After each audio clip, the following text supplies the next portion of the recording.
Assalamualaikum, berjumpa lagi bersama Muzakir Sahabat Guru PAI. Jangan lupa like, share, dan subscribe video ini.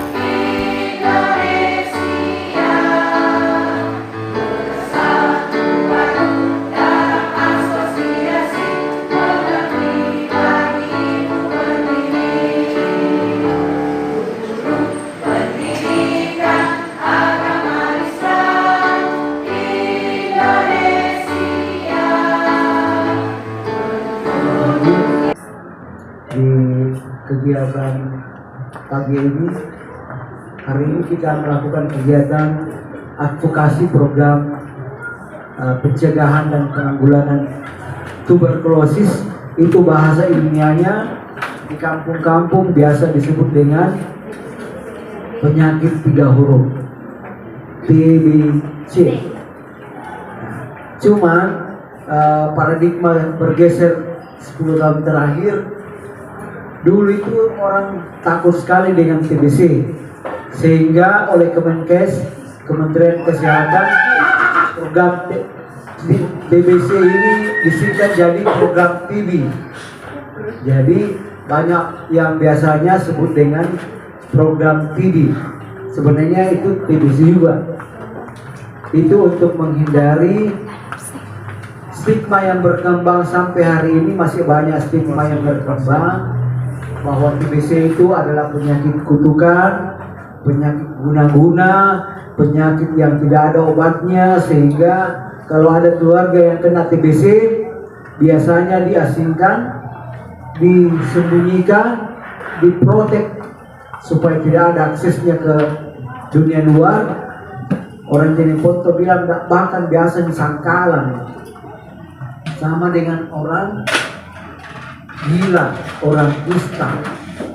Ini yang penting kita hari ini kita coba untuk melakukan diseminasi informasi, berbagi informasi kepada adik-adik sekalian. Kenapa kita berbagi dengan anak-anakku sekalian?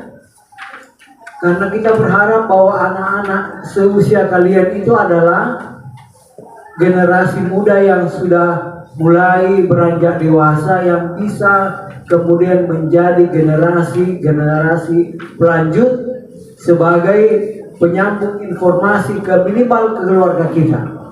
Kalau di program biasa kita sebut dengan istilah duta-duta TB. Artinya minimal kita sampaikan ke keluarga kita bahwa ada seperti ini.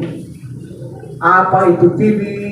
Kenapa bisa terjadi? Bagaimana gejala, bagaimana pola pengobatan, dan bagaimana upaya-upaya pencegahannya. Minimal ada 5 poin itu yang kita bisa paham, sehingga ini bisa memproteksi diri dan keluarga kita terkait dengan ancaman tuberkulosis. Saya ingin sampaikan data sekilas bahwa di dunia ini Indonesia masuk urutan kedua setelah India menjadi negara terbesar penduduknya menderita penyakit TBC. Bisa bayangkan, negara kedua terbesar. Kita prihatin kalau India itu jumlah penduduknya lebih 1 miliar. Wajar kalau dia punya penduduk tinggi karena proporsi penduduk jauh lebih besar dibanding Indonesia, hanya 270 juta. Tidak sampai setengah miliar, tapi kita di urutan kedua di dunia, mengalahkan penduduk Tiongkok yang jumlah penduduk TBC-nya.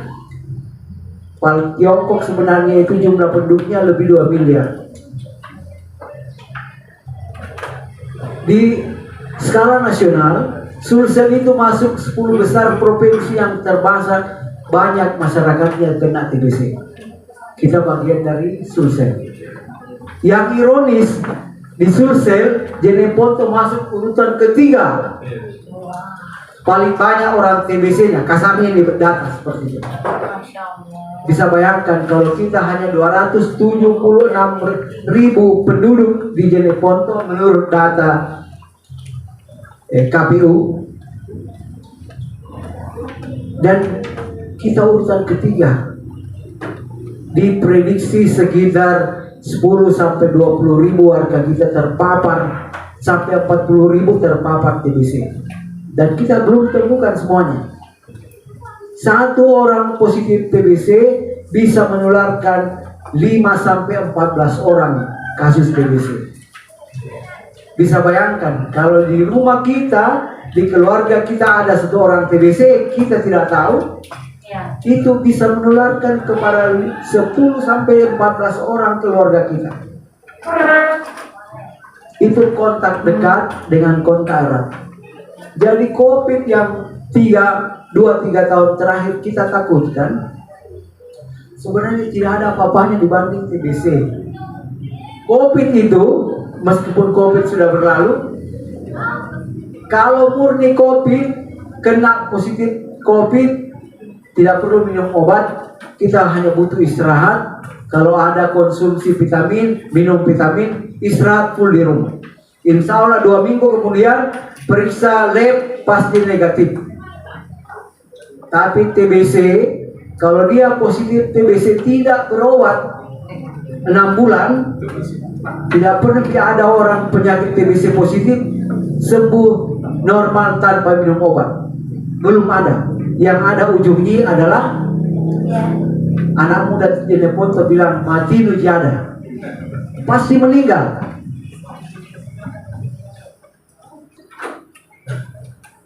Saya butuh waktu 30 menit untuk menyampaikan poin-poin penting. Sebelum saya jelaskan, siapa yang tahu sebenarnya selama ini TBC itu disebabkan oleh apa? Iya, silakan. Baik, bismillahirrahmanirrahim. Assalamualaikum warahmatullahi wabarakatuh. Waalaikumsalam warahmatullahi wabarakatuh. Jadi menurut saya tuberkulosis itu sudah kita ketahui bersama, itu adalah guncangan dari TBC, yang dimana itu adalah suatu penyakit atau bakteri yang dapat menular di semua orang yang terjangkit atau yang dekat dengan seseorang yang terjangkit TBC, dan itu berpotensi serius kepada paru-paru. Dia tahu luar biasa. Sudah benar, apalagi ketua OSIS. Tambah lagi tempatnya 1 kali kalau ketua OSIS.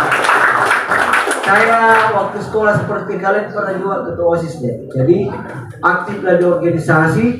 Saya paling senang berorganisasi. Terakhir di kampus di UNAS, saya selesai S1 S2 di UNAS. Saya pernah presiden mahasiswa tingkat fakultas.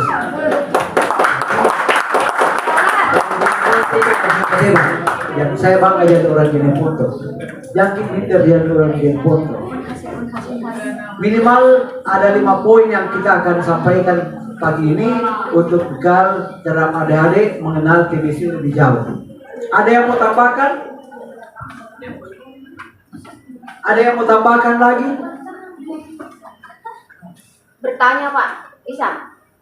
Kalau Sebentar pertanyaannya. Jadi ada sesi bertanya memang bisa sampai capek. Saya lanjut dulu sesi materi ini, baru kita lanjut pertanyaan. Jadi TBC itu adalah penyakit menular yang disebabkan oleh kuman, namanya Mycobacterium tuberculosis. Jadi kalau orang biologi itu familiar dengan bahasa-bahasa ilmiahnya ini. Mycobacterium tuberculosis dapat menyerang siapa saja. Jadi jangan berpikir bahwa TBC hanya menyerang orang tua yang mau mati. Di Indonesia ini ada 24.800 kasus TBC pada anak. Dan anak-anak banyak juga kena TBC. Kenapa di Indonesia banyak kena TBC anak-anak? Karena banyak anak-anak dididik sama orang tua yang kemungkinan punya gejala penyakit ini. Iya. Apalagi punakan terjadi Pontoriolo dulu, punanajaga cucuna nasui nakutai. Karena dia tidak bisa makan langsung, aku taruh dia suapin. Bisa bayangkan kalau dia TBC, ada kuman di mulutnya campur di kuman taiji dan kuman TBC, dia suap anaknya, cucunya. ini adalah perilaku-perilaku yang menyimpang sebenarnya, yang tidak bersahabat dengan kesehatan. Lalu sebagian besar menyerang paru-paru, makanya kalau kita lihat gambar normal hasil foto ronsen, ini paru-paru yang normal itu yang bersih seperti ini. Kalau dia TBC mulai ada bercak hitam-hitam seperti ini. Kalau ada adik-adik anak-anakku yang merokok, sebenarnya menyerang paru-paru begini. Yang perokok itu mulai menyerang paru-paru bercak hitam. Makanya perokok 4 kali lebih besar kemungkinan terpapar TBC dibanding tidak merokok.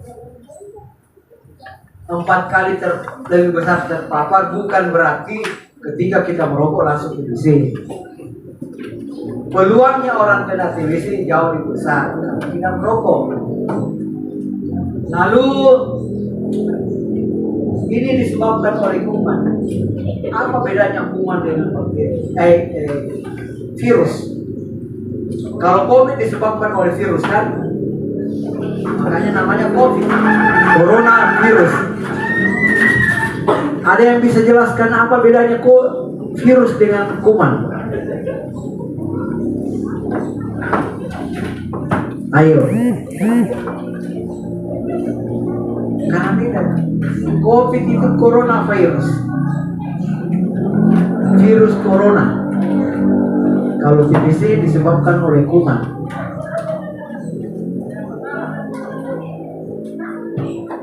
Biar kita cari. Oh, Google kayaknya dia capek cari jawabannya. Biasanya yang membedakan adalah yang pertama itu dari sisi pola penularan. Kuman itu pola penularannya lambat tapi pasti. Begitu terpapar kuman TBC, tidak langsung kena. Bahwa kena kuman ini hari, besok langsung positif TBC. Dia butuh waktu 6 bulan sampai 1 tahun. Tapi virus begitu kena hari ini, tunggu besok atau 2 hari ke depan. Kalau kita jabat tangan dengan penderita COVID hari ini, tunggu 2 hari kemudian pasti demam. Itu artinya sudah terpapar virus. Artinya apa? Pola penularan virus jauh lebih cepat dibanding dengan kuman. Yang kedua, meskipun virus penularannya lebih cepat, tapi dia mudah disembuhkan. Karena kalau kita lihat, hampir semua virus yang kena virus COVID tanpa komorbid. Tahu apa itu komorbid? Penyakit bawaan yang berbahaya lainnya. Kalau dia hanya virus COVID biasa, 2 minggu istirahat full tanpa minum obat, pasti sembuh. Kecuali kalau dia komorbid bawaan diabetes, dia kena COVID, orang diabetes. Dia kena COVID, dia juga orang ginjal. Yang membuat dia meninggal bukan COVID-nya, tapi diabetesnya. Karena diabetes diserang oleh virus COVID, terjadi komorbid penyakit. Poin ketiga sebenarnya perbedaan mendasar kuman dengan virus adalah pola penularan individualnya. Kalau virus itu biasanya menular lewat apa? Bersentuhan langsung. Makanya dilarang jabat tangan. Selama ini kan banyak, hindari jabat tangan, jaga jarak. Yang suka cipika-cipiki berhenti. Karena begitu cipika-cipiki, sama dengan kita ekspor virus. Kita pindahin virus ke mantak di pipi kiri kanan. Kalau kita bagi-bagi virus namanya.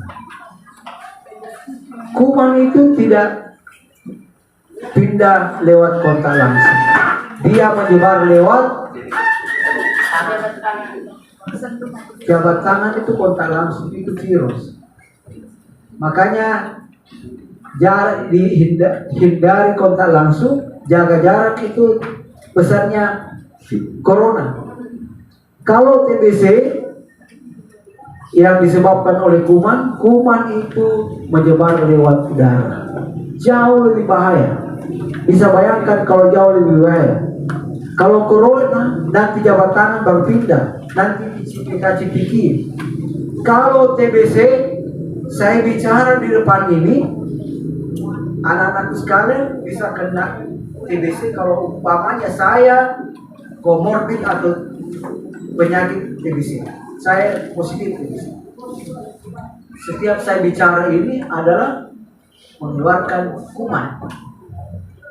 Apalagi kalau saya bicara dibantu oleh hembusan AC, kumannya lebih cepat menyebar. Kalau orang COVID mau batuk-batuk asal tidak kontak langsung, jarak 1-2 meter, taruh fotonya kemana? Tidak ada. Tapi kalau orang TBC positif, semakin dia banyak kali batuk, hati-hati, semakin banyak mengeluarkan kuman. Makanya ini penting kita pahami gejala-gejala TBC seperti apa. Gejala utama TBC itu adalah batuk seperti apa? Jangan sampai kita salah kaprah. Setiap orang batuk langsung kita tunjukin TBC-nya kan. Una juga artis ga anggap padoi buat keribawana. Gunakan di kanak-kanak TBC salah-salah anggap pagi tampil buat ketahuan. Orang Toraja bilang jawaban betul tapi menyinggung perasaan ku tempelin kok. Jadi batuk itu biasanya kalau gejala TBC dia batuk berkepanjangan 3, 4 sampai 5 minggu. Bukan batuk 2-3 hari sembuh. Kalau batuk gejala TBC, mana minum prokol, mana minum obat batuk yang dijual di toko-toko, hanya gejalanya yang berkurang, tapi batuknya tidak sembuh. Nah, sisi papa prokol ke ruang papa tidak berhenti. Makanya ada biasa orang sebut batuk 40 hari. Sebenarnya itu bahasa halusnya. Kalau ada yang batuk 40 hari, waspada. Itu gejala TBC. Cuma tidak boleh kita vulgar. Kemudian karena tak ke batuk 40 hari ya, langsung kita tarik TBC gitu. Karena ada etikanya. Yang kedua, gejala selain batuk adalah demam. Biasa diikuti oleh demam 3-4 sampai 5 minggu. Demam seperti apa nih? Itu biasa orang musuh. Tina namanya nyama-nyama, pagi siang malam terasa dingin, demam. Nak pusi bodres kah, paracetamol kah, tidak ada perubahan. Karena bukan gejala demam biasa. Itu umumnya baku bawah, batuk dengan demam. Kalau dia batuk 1, 2, 3, 4 minggu, dia juga demam seperti itu. Nah, kalau orang batuk berkepanjangan, demam berkepanjangan, biasanya nafsu makan juga menurun. Malas orang makan. Inalangan rekomendasinya mau suap makanan, batuk. Setiap mau makan, batuk. Kontraksi perut itu sakit, sehingga malas makan. Kalau orang malas makan, biasanya berat badan turun. Sehingga umumnya orang punya gejala TBC itu dia bawaannya kurus. Tapi jangki yang kurus-kurus bersih itu, kurus TBC. Ini penting kita luruskan. Ingat, orang banyak setengah mati diet hanya untuk kurus badan. Bukan berarti dia TBC. Dia hanya mau bodinya style. Itu persoalan gaya hidup. harus diikuti oleh gejala yang lain, batuk, demam, nafsu makan turun. Pada stadium 2 itu adalah stadium yang mulai menunjukkan gejala agak parah. Biasanya dia ikut keringatan, mau pagi, mau siang, mau malam keringat. Dia namanya jamar di Koboa, dia namanya jamar di Galungan. Tempo jadi balakna, minum kopi, tak keringat. Keringat itu biasanya sampai jari-jarinya basah. Cucuran itu biasanya sudah mulai menyerang organ tubuh yang lain. Jadi sudah mulai menyerang organ badan yang lain, bukan hanya paru-paru. Jadi kalau ada gejala yang seperti tadi kami sebutkan, itu perlu diwaspadai. Tapi sekali lagi, jangan langsung jas orang bahwa TBC gitu Bapak. Tidak boleh. Tidak boleh. Meskipun semua gejala itu ada, tetap kita sarankan untuk memeriksakan diri. Pada anak-anak juga memiliki gejala yang sama. Jadi hampir semua anak-anak yang punya gejala TBC seperti itu. Demam, batuk, nafsu makan turun, berat badan turun, itu diwaspadai. Tapi jangan hanya demam 2 hari, 3 hari, kipas malam-malam yang mana TBC nata. Kasih anggap aja ki bonus na tedoe, tapi tampilin dia. Lalu seperti tadi saya sampaikan, bagaimana untuk memastikan orang kena TBC atau tidak? Ini penting kita pahami. Hanya ada 2 cara untuk memastikan orang TBC atau tidak. Cara pertama adalah pemeriksaan ini. Sebenarnya ini yang umum, pemeriksaan laboratorium. Apanya yang diperiksa? Dahaknya. Tahu dahak tuh? Apa itu dahak?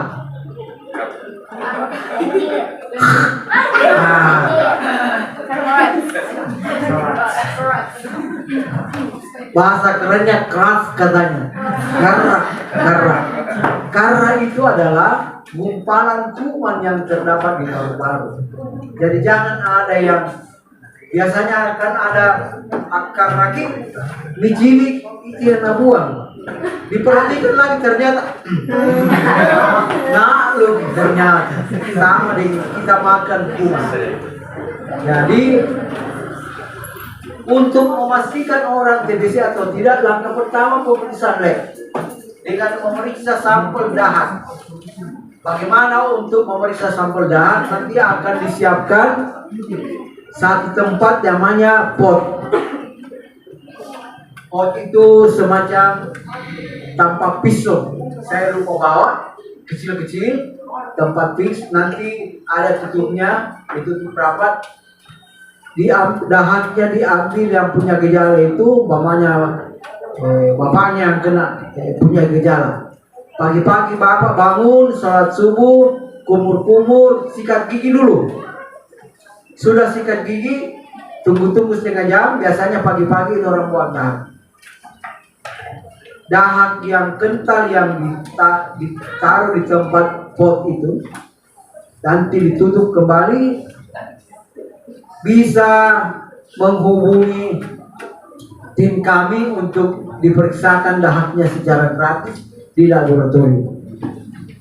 Bisa juga membawa ke puskesmas, nanti dibantu di puskesmas, dibawakan ke puskesmas, nanti difasilitasi di puskesmas periksa dahak gratis. Itu tahap pertama. Pada pasien stadium 2 yang agak parah, biasanya pemeriksaan lab itu kabur.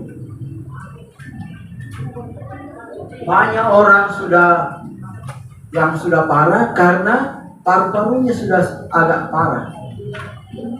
Pengalaman kami di lapangan beberapa bulan lalu di banyak kasus, biasanya paru-paru sudah hancur. Jadi tidak terdeteksi lagi kumannya lewat mikroskop. Itu yang kita lakukan pemeriksaan foto ronsen namanya, ronsen dada. Di foto paru-parunya itu jauh lebih teliti karena di foto satu badan akan kelihatan bagaimana gambaran paru-paru yang ada di dalamnya. Umumnya di ronsen itu adalah tahap stadium 2 atau 3. Dan beberapa pengalaman kita di kasus ronsen, 1 bulan 2 bulan habis ronsen, innalillahi, karena sudah parah. Sehingga inilah pentingnya adik-adik sekalian mengetahui, memahami seperti apa gejala, cara pengobatan, serta pola pencegahan dan penanggulangan ini di keluarga kita. Karena kesalahan pemahaman, keterlambatan waktu untuk pemeriksaan bisa berakibat fatal terhadap nyawa seseorang atau nyawa anggota keluarga kita. Ini fakta yang terjadi. Usahakan kalau ada keluarga yang kita dengar, kita lihat, kita perhatikan punya gejala seperti itu, advokasi mereka sampaikan dengan baik. Sampaikan secara etis. Punna kucini kinne purina, kalau perempuan kita mengkurang apa, tante mungkin sesuai apa yang pernah saya dengarkan, yang saya pahami, sepertinya perlu periksa ke puskesmas. Kalau mau nanti saya antar. Itu yang pertama. Adakan pendekatan secara kekeluargaan, karena di banyak kasus banyak keluarga kita tidak mau diobati karena tersinggung ji. Dia ini kan TBC, pada TBC. Makanya kita gunakan orang terdekatnya dia, keluarganya dia untuk melakukan pendekatan. Yang kedua, umumnya anggota keluarga itu tidak mau ketahuan bahwa dia sakit. Tia ini isi kotor TBC. Punna kamanakan aja tumpau wangi, kamanakan aja ngising atau anak aja, itu jauh lebih mudah. Sehingga kenapa kita lakukan advokasi sosialisasi ke adik-adik sekalian. Minimal di keluarga kita proteksi. Itu. Kalau tidak kita bisa hubungi tim kami. Kalau di Bangkal ini, Kecamatan Bangkal Barat, koordinatornya itu adik kita, seniormu Musda, seniormu ini alumni SMK 4. Dia koordinator untuk wilayah Bangkal Barat. Bisa hubungi dia, nanti dia datang bantu kasih pot, bantu bawa ke lab, periksa. Kalau dia umpamanya positif, kita bantu pengobatan gratis selama 6 bulan. Karena kalau dia berobat di dokter praktek itu mahal, 1,5 juta obatnya 1 bulan, dan dia harus beli obat selama 6 bulan. Bahkan di pengobatan terakhir itu sampai 2 jutaan. Belum lagi sewa mobil ke Makassar, belum lagi singgah makan, belum lagi pengantarnya banyak. Marcos manro kosong. Mana kita suka anugerah gratis dibanding anu Marcos ini. Jadi penting kalau ada gejala seperti itu nanti kami lakukan kunjungan. Cuman biasanya kita lakukan kunjungan atas izin keluarga. Karena tahu dia dibatui. Beda kalau keluarganya yang mau. Itu. Lalu ada sudah berapa? Ada sudah 3 poin yang kita tahu apa itu TBC. Kita sudah tahu gejalanya. Lalu kita tahu bagaimana kalau ada warga keluarga kita punya gejala, harus periksa ke fasilitas kesehatan, periksa dahak ke lab, periksa dahak. Kalau kondisi darurat kita sampai pemeriksaan foto ronsen. Bagaimana pola penularan TBC? Itu poin keempat. Pola penularan TBC itu melalui udara. Sumber penularan adalah percikan, dahak atau penderita. Jadi setiap orang bicara itu kan umumnya ada percikan keluar. Ada percikan baik yang halus-halus maupun yang kasar-kasar. Tahu percikan yang halus. Yang halus itu tidak kelihatan. Yang kasar biasa ada orang bicara gerimis mengundang. Tak baci-baci sulah. Jadi pun jarak 1 meter, hati-hati muka. Biasanya muka depannya itu kena. Begitu percikan lengket di muka kita, tak usah lengket. Kumannya saya terbang lengket di jilbab kita, nanti masuk lewat hidung, masuk lewat mulut, kerongkongan kalau bicara biasa itu biasanya ada 100 sampai 200 kuman yang keluar. Bisa bayangkan kalau kita satu orang TBC, tiap hari kita ketemu, taruhlah kita punya nenek atau kakek atau orang tua, tiap hari kita makan kuman. Kalau dia batuk itu lain lagi. Ini, coba lihat ini. Kalau bicara itu biasa, itu sampai 200 kuman. Kalau dia batuk, sampai 3.500 kuman sekali batuk. Makanya kalau kita batuk, tolong batuk juga beretika. Ada etikanya batuk orang. Dia kira taruh langsung. Karena ada tekanan dari dalam, jumlah kuman yang keluar lebih banyak. Kalau batuk, batuklah ke bawah. Kalau pakai tisu, ada tisu begini. Misalkan kalau ada yang perempuan, bawa tisu di sini. Kalau mau batuk, tutup seperti ini. Sudah itu, burung buang di tempat sama. Jangan habis batuk disimpan tisunya sebentar pakai lagi. Karena itu kuman hidup 24 jam. Kalau kita ada kuman, minimal kuman tai gigi, kita batuk, buka begini sebentar pakai lagi, kumannya kembali masuk. Buang tisunya di tempat. Kalau tidak bawa tisu, batuknya seperti ini. Di bawah lengan. Minimal tidak menyemprot orang. Yang kedua, kalau dia batuk di bawah lengan, biarlah ketemu kuman TBC ketemu dengan kuman yang di sini, supaya dia berkelahi sesama kuman. Siapa yang kalah mungkin dia yang mati. Artinya apa? Itu cara meminimalisir penularan TBC. Kita tidak bisa jamin berita bahwa saya TBC atau tidak.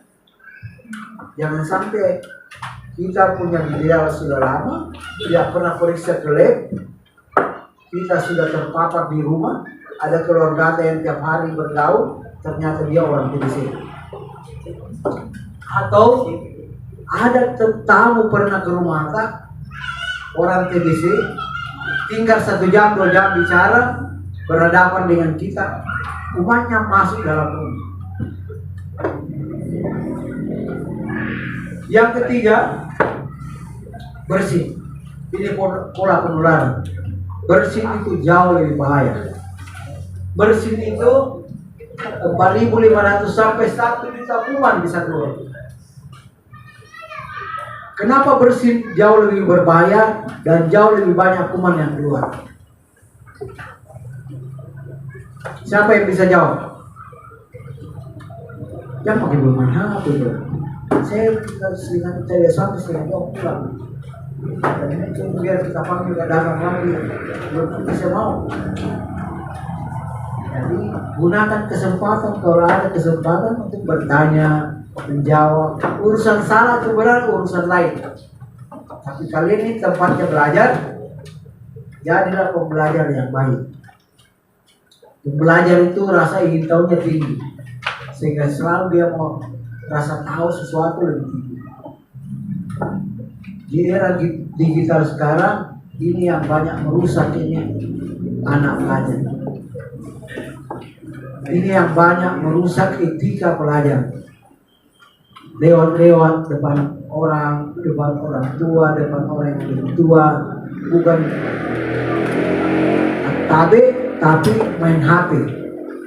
Lebih terhormat ini HP, main HP depannya orang lewat sampai tabrak tiang juga tidak lihat. Orang bicara di depan, dia lebih mau main HP. Nanti ditanya apa yang saya jelaskan, dia bingung. Ya kan? Sifat. Saya tahu gitu. Bagaimana mudahnya orang main HP. Saya tahu ada yang main matanya di depan begini, tapi tangannya begini. Ada memang yang serius tunduk, ada yang memang sembunyi-sembunyi, ada yang terang-terangan di depan. HP ini banyak menghabiskan energi kita sehingga hal-hal lain kita tidak perhatikan biasanya. Kenapa bersih itu jauh lebih banyak kuman yang keluar? Siapa yang bisa jawab? Saya, Pak. Yang lain? Masa ketua OSIS saja yang bisa jawab? Sebenarnya saya lebih suka kalau saya berdiri keliling, saya tahu siapa yang main HP, siapa yang serius, dan siapa yang main-main. Yang ujung pakai songkok, coba jawab. Kenapa kalau bersih, ini gambarnya bersih ini, kumannya jauh lebih banyak keluar ketimbang bicara biasa atau batuk? Kenapa kira-kira? Ini penting karena kalian ini duta keluarga. Oh, kalau orang di rumah tanya kenapa itu bersih lagi, lebih berbahaya dibanding bicara. Kalau kita tidak tahu malu lagi. Bahaya sekarang ada muda kena penyakit sotak, tahu. Ditanya tidak tahu. Bang, banyak begitu. Orang dekat rumah saya bilang gayaan. Bersih itu jauh lebih bahaya karena tekanan bersih itu jauh lebih kuat. Tidak ada tuh bersih. Punya bersih. Boleh. Artinya apa? Tekanan dari paru-paru itu jauh. Sarangnya kuman itu ada di paru-paru. Sehingga begitu tekanan dari dalam keluar, kuman jauh lebih banyak dihembuskan seperti ini. Ini kuman ini sampai 1 juta kuman.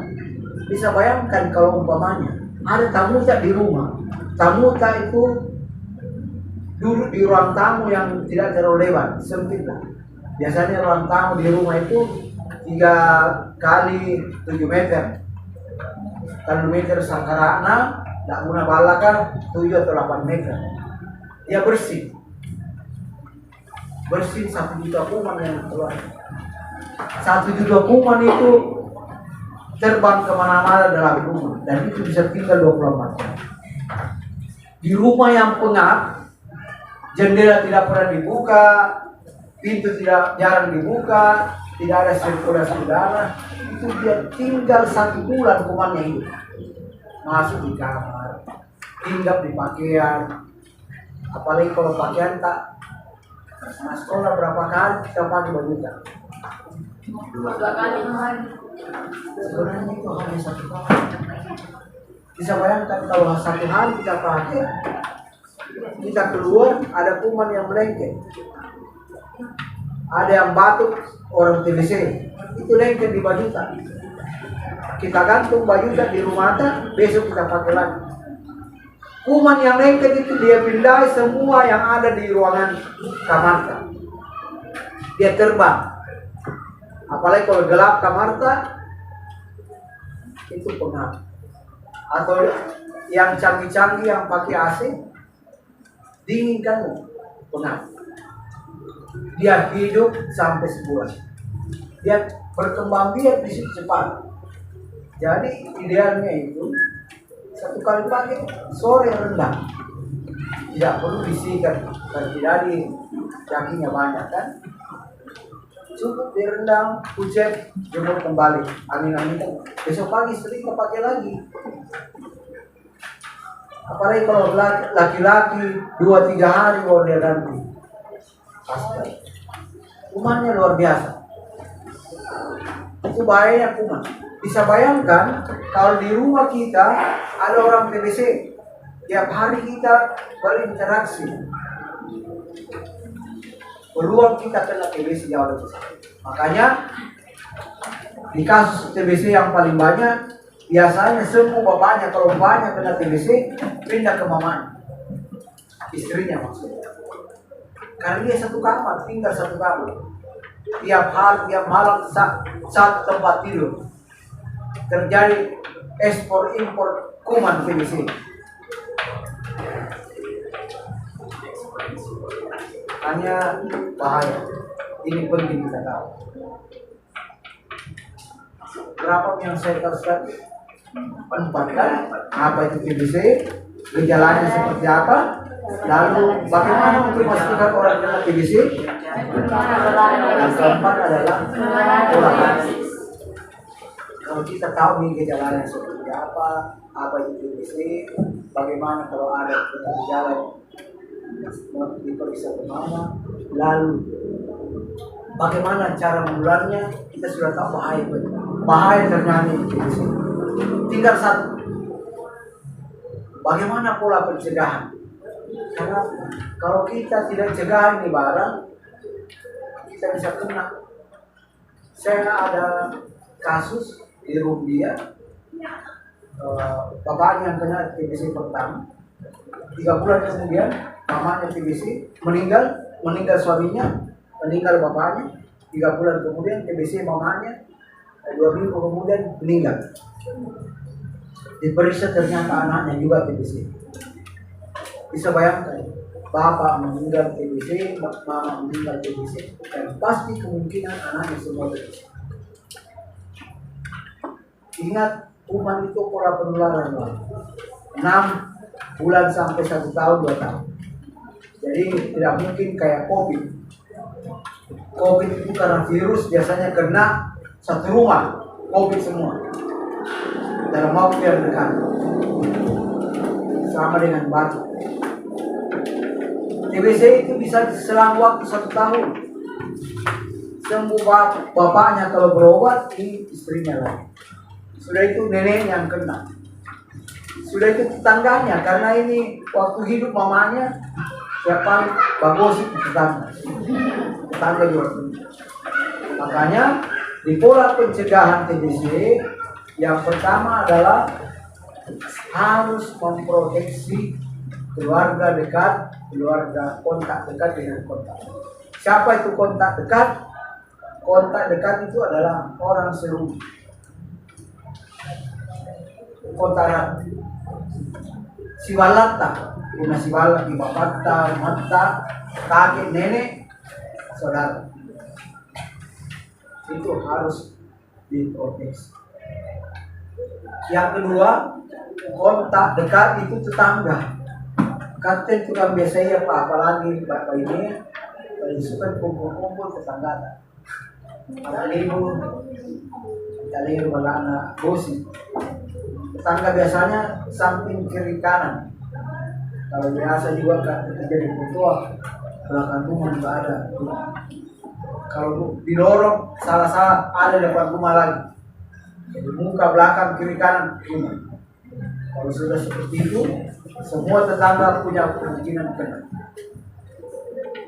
Apa yang perlu dicegah? Penyebab penyakit TBC, penyebab pemantik TBC. Yang pertama adalah sanitasi yang jelek. Tahu sanitasi? Siapa yang bisa jelaskan apa itu sanitasi? Paling umum sebenarnya ini orang kesehatan sudah teriak-teriak sanitasi lingkungan, sanitasi pemukiman, sanitasi perumahan. Sanitasi itu kesehatan di sekitar lingkungan kita. Mulai lingkungan tempat tinggal kita yang paling penting. Seperti yang saya jelaskan ke ibu kepala sekolah tadi, orang Jeneponte banyak yang satu rumah dengan kudanya, kambingnya, sapinya, ayamnya. Tahu tidak, semua kotoran tai kuda, tai sapi, tai kambing itu adalah kuman. Sebenarnya statusnya sama dengan kotoran manusia.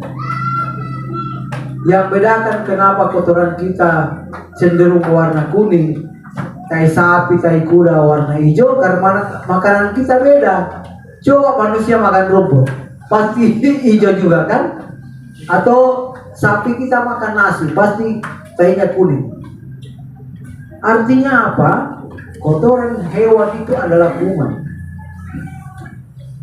Kuman yang bisa menjadi media penyebab kuman TBC itu melengket di situ.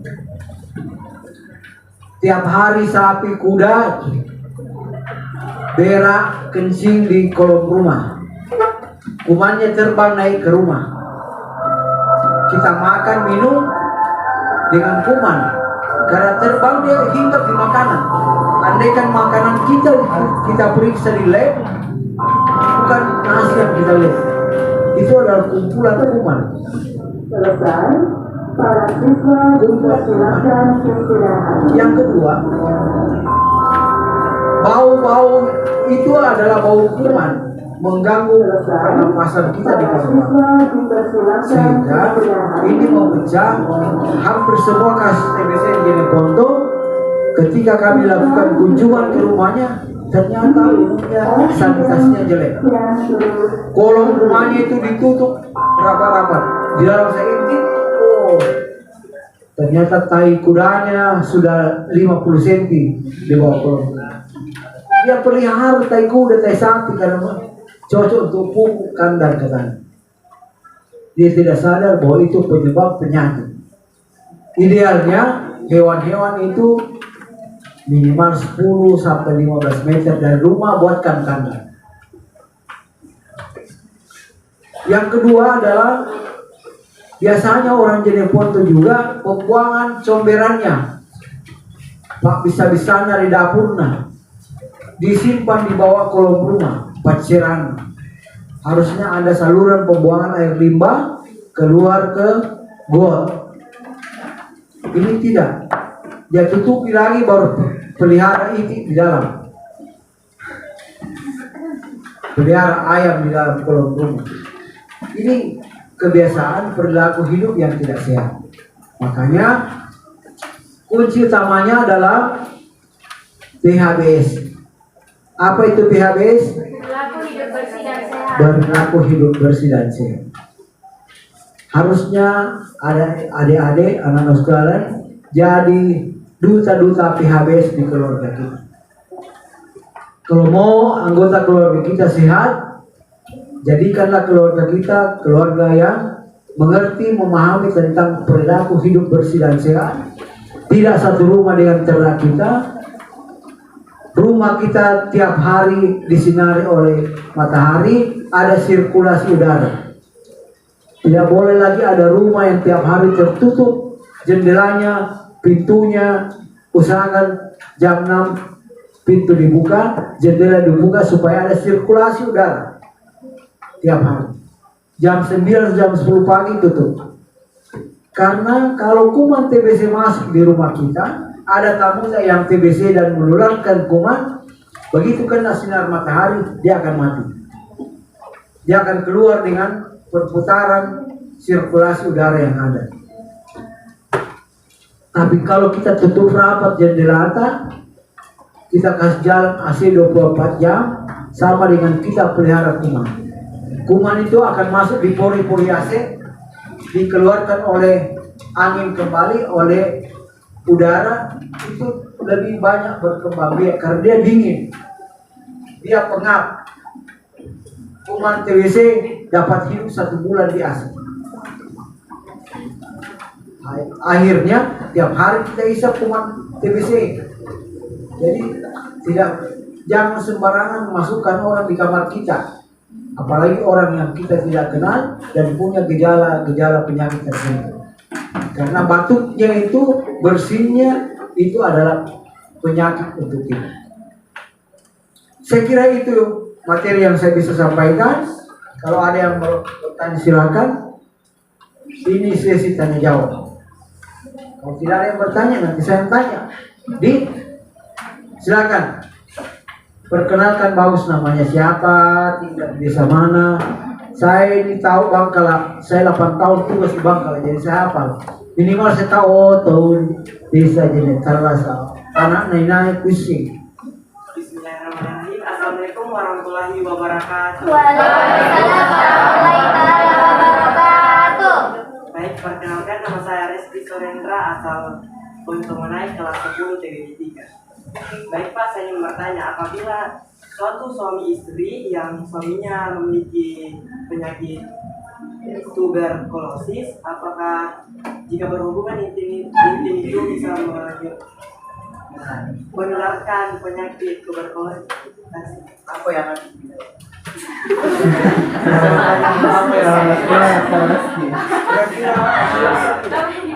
dari pemaparan materi tadi terkait dengan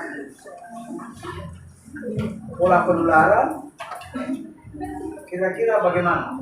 Sebelum saya jawab ya.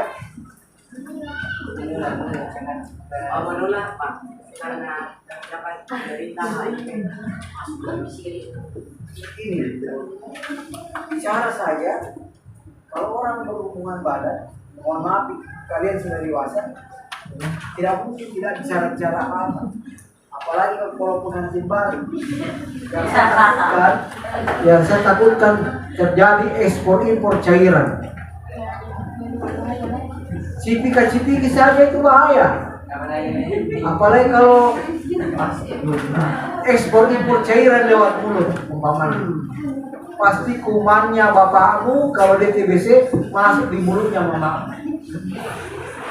Ingat, pola penularan itu lewat ini, udara. Udara itu lewat ini. Bicara, batuk, bersih.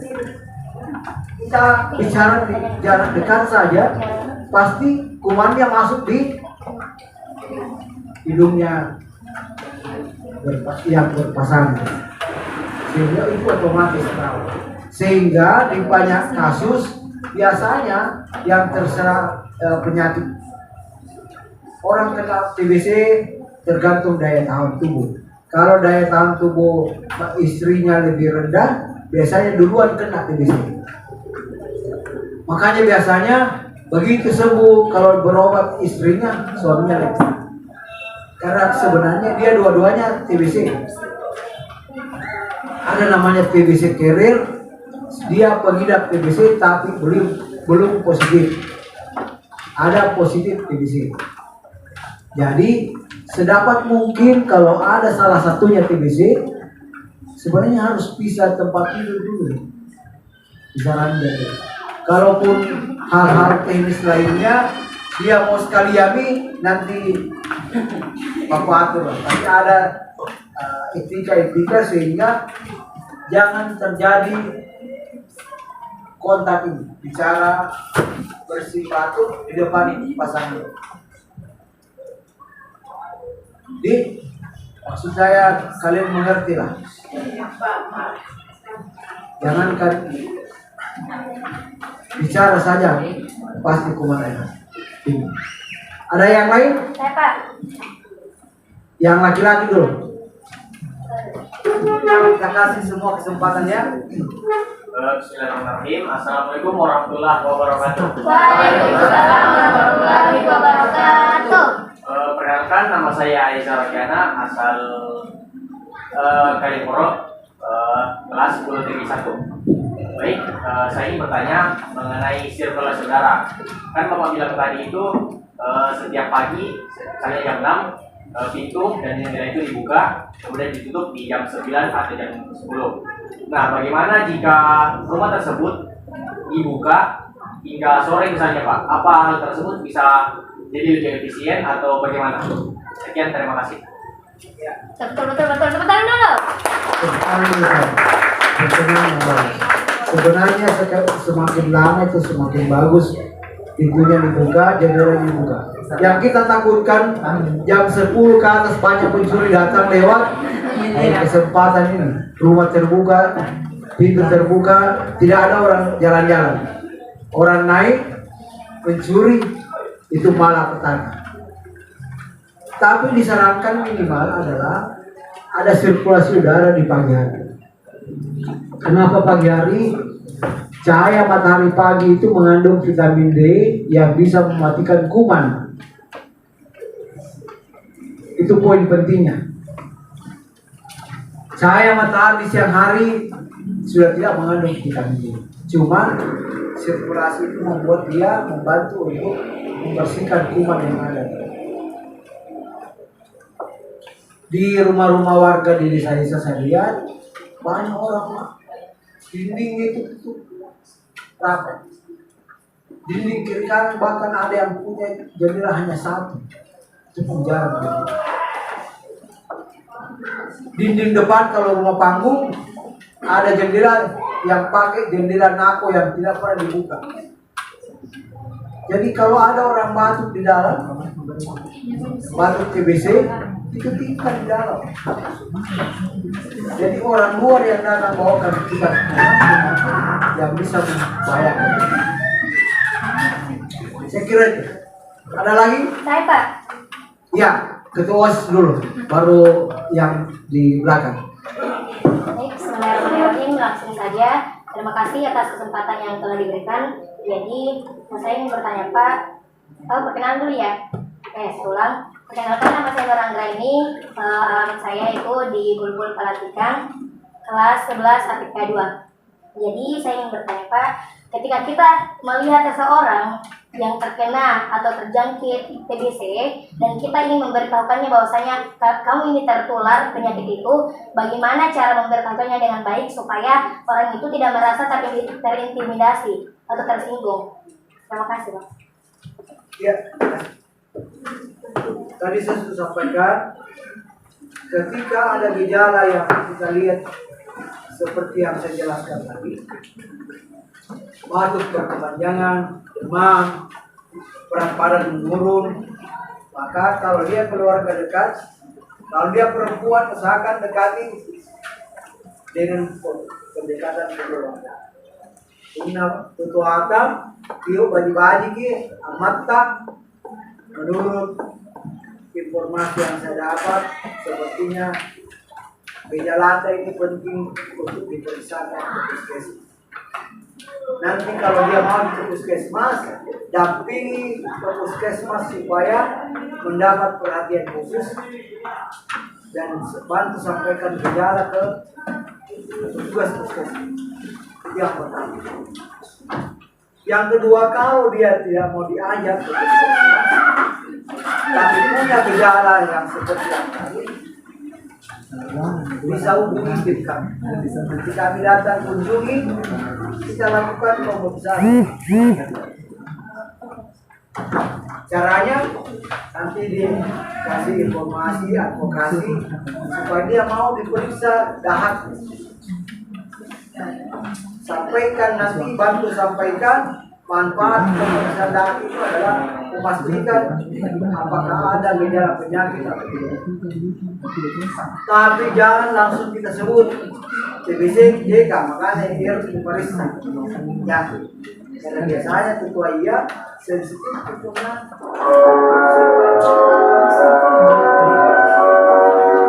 ketika kondisi terburuk, hubungi tim kami akan lakukan tujuan biar kami yang advokasi. Jam istirahat telah selesai. Keluarga baru tahu bantu Dipersilakan memasuki ruang kelas masing-masing. susah dikasih pemahaman biar Jam istirahat telah selesai. mereka Para siswa dipersilakan memasuki ruang kelas Ada yang lain? masing-masing. dia silakan. Assalamualaikum warahmatullahi wabarakatuh.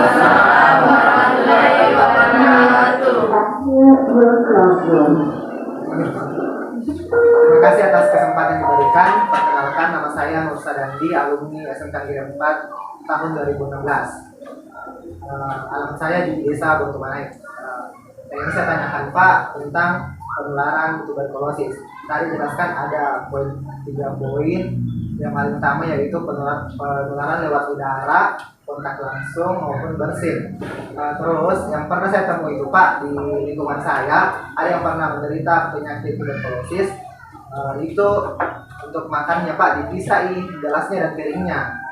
Katanya kalau misalkan gelas bekas minum si penderita, jadi kita pakai juga itu bisa menular. Apakah benar penularan tuberkulosis bisa lewat benda yang digunakan? Terus Pak, saya minta penjelasannya tentang pengobatan 6 bulan. Kenapa harus jangkanya harus 6 bulan? Jangka waktunya 6 bulan, kenapa 3 bulan kah atau 2 bulan? Terus katanya Pak, kalau misalkan kita berobat 6 bulan, kalau misalkan dalam 1 hari kita tidak minum, itu kita harus ulang dari pertama lagi Pak. Nah, terima kasih. Ya. Yang pertama, ya, bukan TBC disebabkan oleh kuman. Idealnya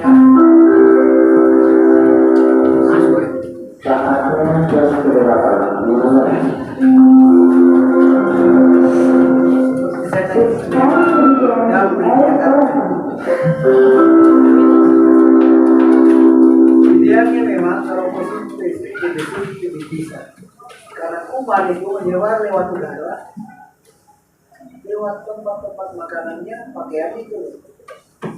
Jadi pakaian saya tidak boleh dicuci sama dengan anggota keluarga yang lain. Dia dipisah khusus. Piring, gelas, cuma kita takut tidak bisa disinggung. Makanya biolowan meskipun dia tidak punya teori, sangkala ini disimpan di kolong rumah. Bahkan ada yang simpan di rumah kebun. Diasingkan begitu. Diasingkan. Itu tujuannya sebenarnya sama, agar tidak meluas, tidak pindah ke atas. Cuma dia tidak tahu teorinya, kenapa harus begitu. Yang kedua, ini persoalan etika saja. Kita tidak tega kalau ibu tak, bapak mau diasingkan. Sedapat mungkin ganti ada kontak langsung. Jadi kalau kamarnya bapak selama ini satu kamar dengan ibu, kasih begitu pemeriksaan positif, kasih pindah kamarnya dia di depan sekali atau tak kalah di belakang, bisa dulu. Itu meminimalisasi pola penularan dengan cara melakukan proteksi tertentu. Tidak boleh sisa makanannya seperti kita orang di konto, bapak keluar ngandre, dan bina bapak karena pangandre anak kan, pangandre aman, tidak boleh lagi. Dia harus bisa khusus. Satu piring, satu tempat minum, satu tempat sayur, tempat ikan. Karena sisa makanan itu kan dari dalam. Apalagi kan keluarga biasa, kalau makan pakai sendok natunya apa boleh tanpa kangen. Masih pakai. Nanti dia ini di piring sendok kasih turun saya, turun ikan. Kalau kita ketua di kampung di sini makan nasi, dia ambil sayur kasih turun lagi. Jadi kita biasanya saya tidak makan sayurnya kalau sudah 2 kali dari mulutnya ya bahaya. Yang kedua, kenapa 6 bulan? Itu lama jangka berobat itu menunjukkan tingkat keseriusan penyakit. Bisa bayangkan kalau flu biasa hanya minum obat Odres, paracetamol 3 hari dengan dosis 3 kali sehari. Biasanya dikasih itu 1 papan 12 biji atau 10 biji. Itu hitungannya adalah 3 kali 1 hari selama 3 hari. Jadi 9 biji 3 hari, 1 biji itu bonus. Itu dianggap sudah mati kumannya. Makanya kalau lewat 3 hari kuman flu biasa sudah sembuh. Kalau dia batuk biasa, biasanya minimal rendah. Pasti kali-kali mandi tak rokok. Tapi TBC itu parah karena dia menyerang sistem imun kita, sistem daya tahan tubuh kita. Untuk mengembalikan imun kita normal, dia butuh waktu 6 bulan. Pengobatan itu harus terus-menerus tidak boleh putus, karena begitu putus 1-2 hari harus kembali nol. Putus 1-2 hari artinya meskipun sudah 1 bulan minum obat, kembali terhitung mulai nol 1 hari pertama sampai 6 bulan. Itu terbagi 2 fase. Fase pertama biasanya 2-3 bulan. Itu pengobatan tahap awal dengan minum obat tiap hari. Itu adalah obat inti tuberkulosis. Jadi obat khusus, pengobatan khusus untuk TBC. 2 bulan berikutnya sampai 3 bulan adalah obat pemulihan. Biasanya dia tidak minum lagi setiap hari, 3 kali seminggu. Itu memastikan bahwa dia dalam fase pemulihan. Fase pemulihan harus dijamin tidak ada lingkungan, makanya harus minum obat. Setelah 6 bulan harus periksa kembali lab untuk memastikan bahwa tidak ada lingkungan di dalam. Karena tidak ada jaminan ketika sudah berobat 6 bulan itu sembuh total dan tidak mungkin kena kembali. Tidak ada jaminan. Di banyak kasus ada yang sudah sembuh 6 bulan, 2-3 tahun kemudian kena lagi. Karena dia tinggal di lingkungan yang sama. Dia tetap tinggal di lingkungan yang umum, dia tetap tinggal serumah orang-orang yang punya penyakit TBC. Inilah bahayanya TBC. Kalau COVID kan apalagi sudah divaksin 1-2 booster, barang kanai, mai COVID, tendan ada.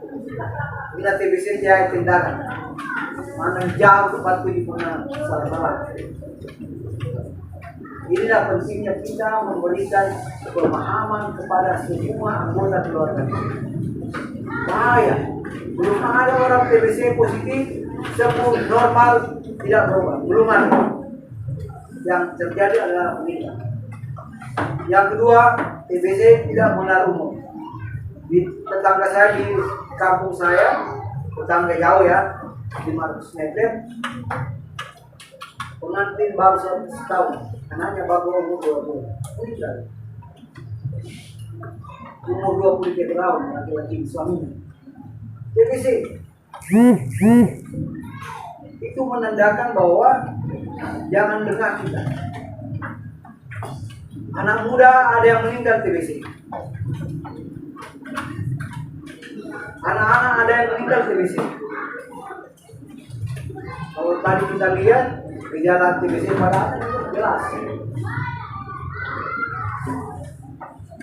Jadi memang banyak orang tua yang kena TBC karena umumnya orang tua punya daya tahan tubuh agak menurun. Faktor umur yang sangat menentukan. Yang kedua, biasanya orang tua itu integrasinya lemah. Dia lebih rela makan makanan yang enak bergizi, serahkan tangannya, serahkan ke cucunya. Biasanya tuanya tidak dimami itu. Coba lihat di rumah, orang tua kita makan biasanya sisanya ada kita, sisanya kita. Apa sampai kan dengan rina pulang apilat, dia makan. Kita makan yang enak-enak, makanya daya tahan tubuh anak muda lebih bagus. Tapi bukan berarti tidak bisa. Saya kira itu. Ada lagi? Saya Pak masih bisa bertanya. Karena waktu saya harus ke Pantong Bontopolo, bisa hubungi kami lewat WA, bisa hubungi Kakak Musda.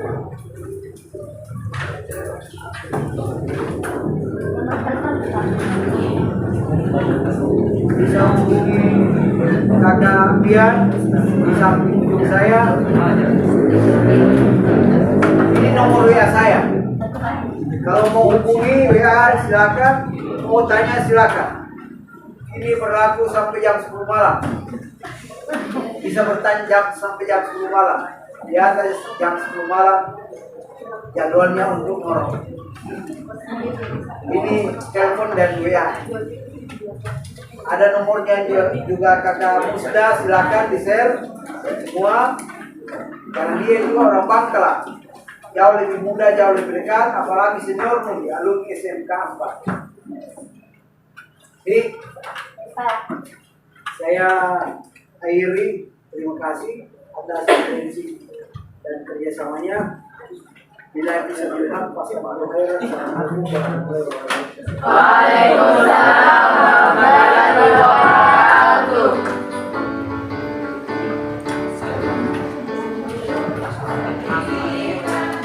Baik, setelah tadi pemaparan tentang tuberkulosis, mudah-mudahan tidak hanya kita datang kemudian dengar, tapi ada yang tersimpan di otak kita di luar pulang. Dan kami welcome sekali jika ada sekalian, ada keluarganya yang sama gejalanya dengan yang dipaparkan tadi, boleh hubungi kami. Dan alamat saya itu di Desa Papaluang, Kecamatan Bangka Barat. Mungkin ini semua tahu kita? Ya. Kalau ada tadi hubungi lagi. Kalau contoh OSIS itu saya kenal baik Ji. Kalau ada gejalanya bisa melalui contoh OSIS dia sampaikan ke saya. Lagi yang di belakang sekali di sana itu juga kader. Dia kader TB, ada yang dari Bangkalan dan Bangka Barat. Jadi kami sini welcome sekali. Kalau ada gejalanya keluarga, tak boleh hubungi kami. Dan seperti yang disampaikan tadi, kita pelajar harus menjadi pelajar yang terpelajar. Jangan hanya status saja pelajar, tetapi kita tidak terpelajar. Baik, saya akhiri dengan ucapan billahi fisabilillah. Wassalamualaikum warahmatullahi wabarakatuh. Waalaikumsalam warahmatullahi wabarakatuh.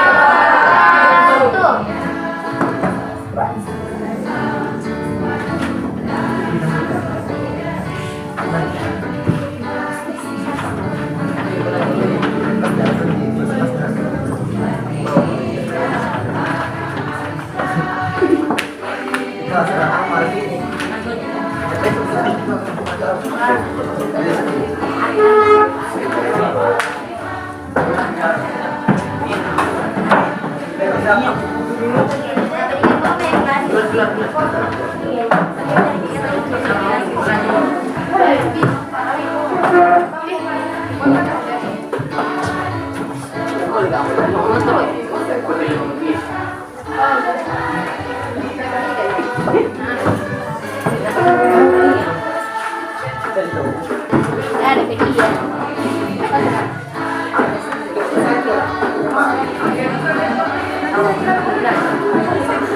Oh iya, baik. Jadi saya nanti.